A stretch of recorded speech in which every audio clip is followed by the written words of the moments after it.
మీ అబ్బాయా ఎంత ముద్దుగా ఉన్నాడో. పేరేమిటి నాన్న? She is asking your name. సిగ్గుపడుతున్నాడు. పేరు బిష్ బామ్మగారు. బిషా అంటే ఏమిటమ్మా? నా పేరు బిందు, మా ఆయన పేరు శంకర్ కదా. మా ఇద్దరి పేర్లోంచి ఫస్ట్ 2 అక్షరాలు తీసి బిష్ అని పెట్టాము. ఓహో, నీ పేరు ఉమా, మీ ఆయన పేరు శంకర్ అయితే ఉష్ పెట్టేవారు కాబోసు. ఏ క్లాస్ చదువుతున్నావు నాన్న? She is asking which class you are in. అదేమిటమ్మా అన్ని ఇంగ్లీష్ లో చెప్తున్నావు? తెలుగు నేర్పించలేదు బామ్మగారు. సరిపోయింది.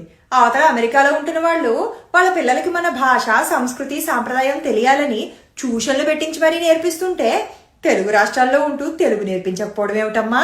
ఏంటండి తెలుగు తెలుగు తెలుగు అని మా ఇంట్లో పెద్దవాళ్ళు కూడా ఇదే గొడవ. తెలుగు నేర్పించు తెలుగు నేర్పించు అని. ఏంటి తెలుగు గొప్ప? ఇంగ్లీష్ అంటే వరల్డ్ లోనే #1 స్పోకెన్ లాంగ్వేజ్. అది నేర్చుకుంటే రేపొద్దున దేశం దాటి వెళ్తే వాడికి ఒక మంచి ఫ్యూచర్ ఉంటుంది.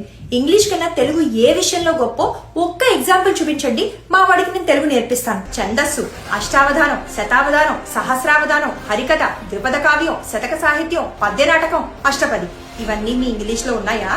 బుర్రకథ తెలుగులో తప్పితే వేరే ఏ ఇతర భాషల్లోనూ లేని ఒక గొప్ప కళ. కూచిపూడి తెలుగులో పుట్టి ప్రపంచ ప్రఖ్యాతిగాంచిన నాట్యకళ. వాగ్గేయకార సంస్కృతి తెలుగులో విరాజిల్లినంతగా వేరే ఏ ఇతర భాషల్లోనూ విరాజిల్లలేదు. దేశ భాషలందు తెలుగు లెస్స అన్నాడు విజయనగర సామ్రాజ్యాధీశుడైన శ్రీకృష్ణదేవరాయలు.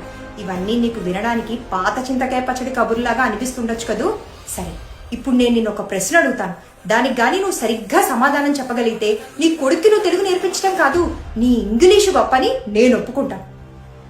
ధర్మ ఇంగ్లీష్లో ఏమంటారో చెప్పు. పోనీ కర్మ ఇది చెప్పు. సరే వదిలే. శ్రీరాముడు, శ్రీ మహాలక్ష్మి, శ్రీరామాయణము, శ్రీశైలము.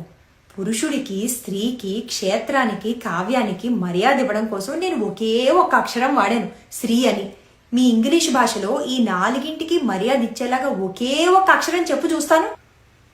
భవిష్యత్తు బాగుండడం కోసం ఇంగ్లీష్ నేర్చుకోవద్దని ఎవ్వరూ చెప్పరు, కానీ తెలుగు జన్మనిచ్చిన తల్లి లాంటిది. అందుకే దాన్ని మాతృభాష అంటారు. ముందు జన్మంటూ ఉంటే కదా బతుకుండేది, బతుకుంటే కదా భవిష్యత్తు గురించి ఆలోచించేది. అసలు అమ్మలాంటి తెలుగుని అవమానించే నీలాంటి వాళ్ళకి, తెలుగు మాట్లాడడానికి చిన్నతనంగా భావించే వాళ్ళకి తెలుగు వాళ్ళమని చెప్పుకునే అధికారమే లేదు. ఇంకొకసారి తెలుగు గురించి చులకనగా మాట్లాడేవో తోలు తీసి ఎండేసేస్తాను. బామ్మ రిలాక్స్. సారీ బిందు, ఏమనుకోకు. శామ్, మీ బామ్మగారు తెలుగు లెక్చరరా? Gold medallist in MA English literature from Madras university.